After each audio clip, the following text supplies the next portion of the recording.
5,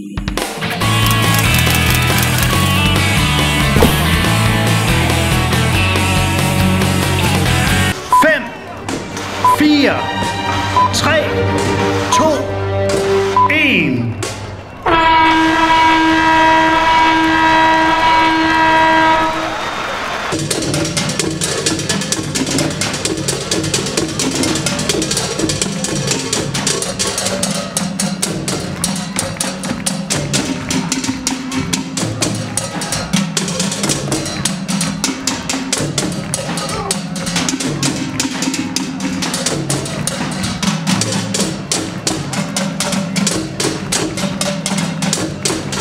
Lige netop nu ser vi Henrik Them i førerposition, og sammen med de britiske løbere, så der er en lille gruppe, der er samlet her, hvilken er særdeles klogt. I og med, at der er noget vind på ruten, så er det meget klogt af dem at ligge sammen.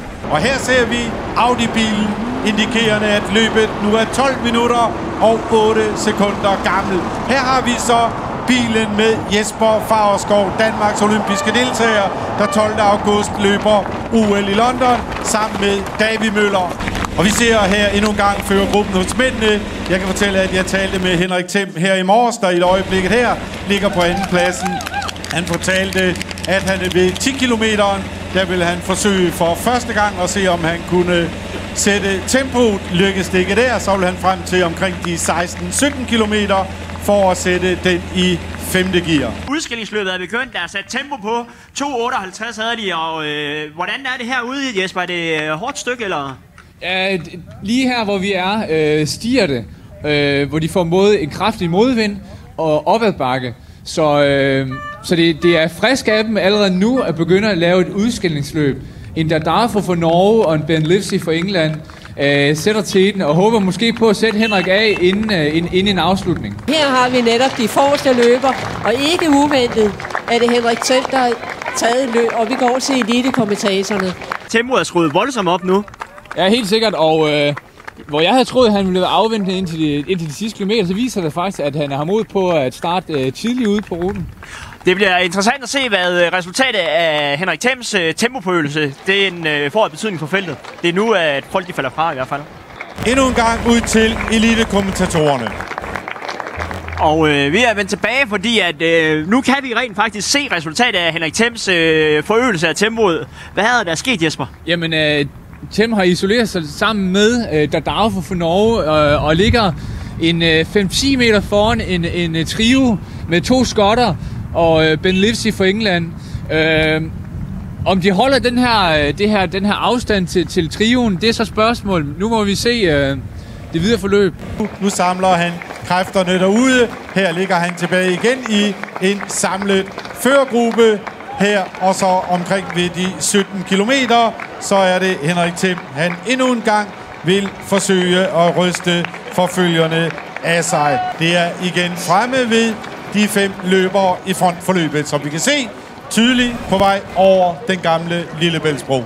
Ja, og fra de var 7, så er de altså nede på 5, så der er sket en form for udskilling undervejs. Og jeg er meget spændt på at se, hvad der sker, når de er ude omkring Hingskav. Så tror jeg, at der sker en endnu større udskilling. Så er vi ude ved punktet. Henrik Them angriber.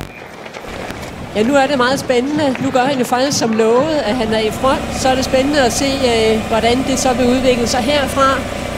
Han har formået kun at have 1 løber med sig. Det vil sige, at de 3... den britiske løber, 2 skotske løbere ligger i felt lige bagved, så det er kun lige 1 løber. Det er den norske løber, Henrik han har med.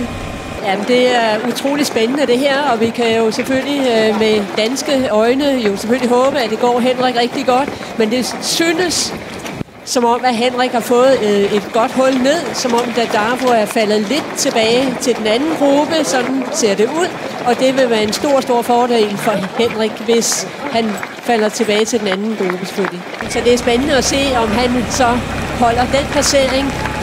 Der er stadigvæk lidt vej til mål. Her har vi Henrik Them stadigvæk, men vi kan ikke følge, vi kan ikke se, hvor stor afstand i øjeblikket er ned. Jo, det ser ud som om, at han har fundet rytmen igen.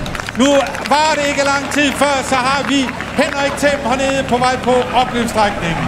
Ja, og samtidig så har vi også fået nogle tider på 20 km, hvor det ligger lige omkring 1 time og 5. Så løbstiden den bliver cirka 1,8. Nu har vi Henrik Them, mine damer og herrer. Det bliver dansk sejr. Den første mandlige danske løber vinder Lillebælt halvmarathon 2012 fra Sparta i København, mine damer og herrer. Har vi Henrik Them i øjeblikket på vej mod mål. Hård kamp om anden og tredje pladsen. Men hvad betyder det? Vi har i øjeblikket hernede klar til at løbe i mål. Henrik Them, mine damer og herrer. Første mandlige vinder Lillebælt halvmarathon 2012. Tillykke, Henrik Them. Og så tvekampen her, det er fra Skotland. Det er 2 skotske løbere, Gitte. Ja, det er Ross Houston, og så kommer Andy Douglas, Skotland. Henrik, en fantastisk præstation derude, og så vidt jeg husker, så er det faktisk bedste mandlige tid af en dansk løber nogensinde.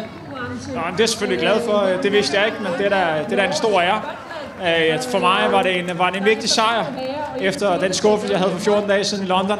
Publikum var helt fantastisk. Det var en forholdsvis hård rute. Der var meget vind derude, men jeg fik god støtte. Der var mange, der hæppede på mig, så jeg er rigtig glad for, at jeg kunne leve op til folks forventninger for en sejr med hjem. Det var stort for mig. Vi havde hørt speakerne fortælle lidt om dine planer for løbet, og det så også ud som om, at det holdt stik. Alligevel så stod vi hernede i målområdet lige på et tidspunkt, der fik lidt gåsehud. Hvordan oplevede du selv det? Jeg skal også være lidt spændt på publikum. Nej, min plan var at løbe de første 10, og så se, hvad bænken jeg havde, og så prøve at rykke der. Det, der så sker lige efterfølgende, det er, at jeg får lidt problemer med maven. I London, årsagen til, at jeg udgik der, det var, at jeg fik en skade i en side, i en muskel her, der ikke er særlig god. Og den brød faktisk op, så jeg havde på kilometer, hvor jeg havde ondt i siden, og det gjorde, at jeg blev nødt til at lægge mig ned i gruppe, så jeg kunne få lidt læg. Heldigvis vidste jeg, at det var medvind til sidst, og det gjorde, at jeg havde ikke så meget pres på grund af vinden, fordi det var min ryg. Og det gjorde, at smerten ikke var så slem, og så ville jeg gerne vinde, så det var ren vilje til sidst.